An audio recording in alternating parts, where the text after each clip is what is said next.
Welcome to WorkSpan TV. I'm Alison Avalos, and I'm joined today by Senior Compensation Practice Leader, Kerry Chou. Kerry, as you well know, we recently published the annual salary budget survey for the 39th time, which focuses on the amount that organizations are budgeting for pay increases.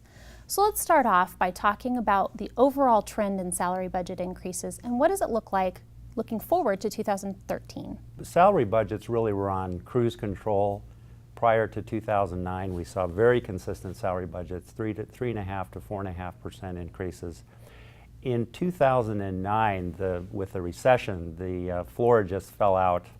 We dropped all the way down to 2.2%, more than a percentage point below what we'd ever seen before in the 39-year history of the budget survey.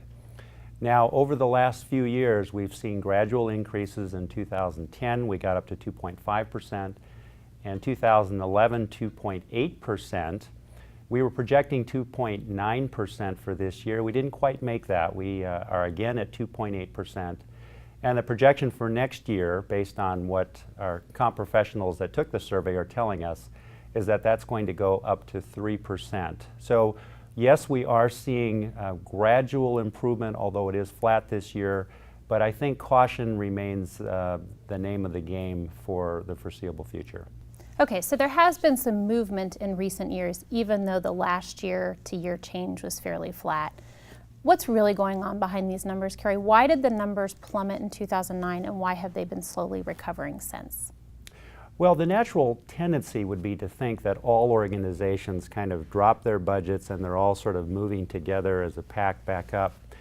But we're not seeing that as the case. What we're really seeing is in 2009, a high percentage of organizations, more than 30%, in fact, actually cut out their budgets altogether and gave zero.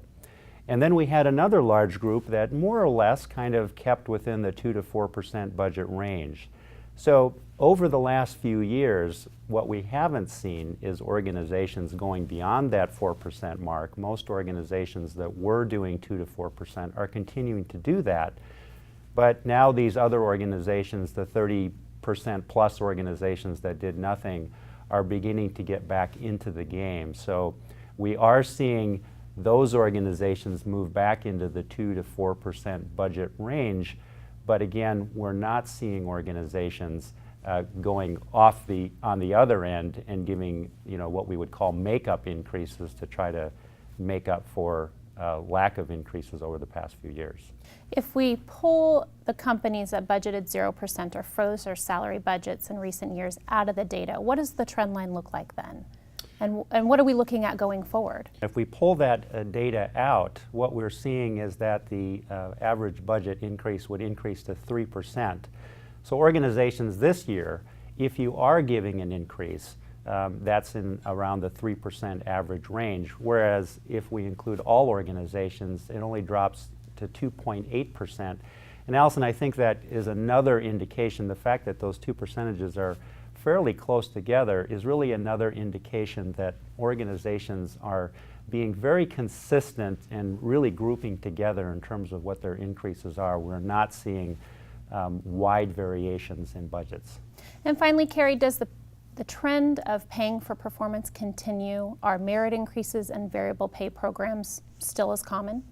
Yeah, absolutely. Pay for performance merit increases continues to be a very predominant practice. Over the years in the survey have analyzed the difference in increase between average performers and top performers, and consistently over the years, including this year, we see that difference at about 150%. So if for an average performer, for example, is receiving a 3% increase, then we would tack on 50% onto that for the top performer, so maybe a 4.5% increase.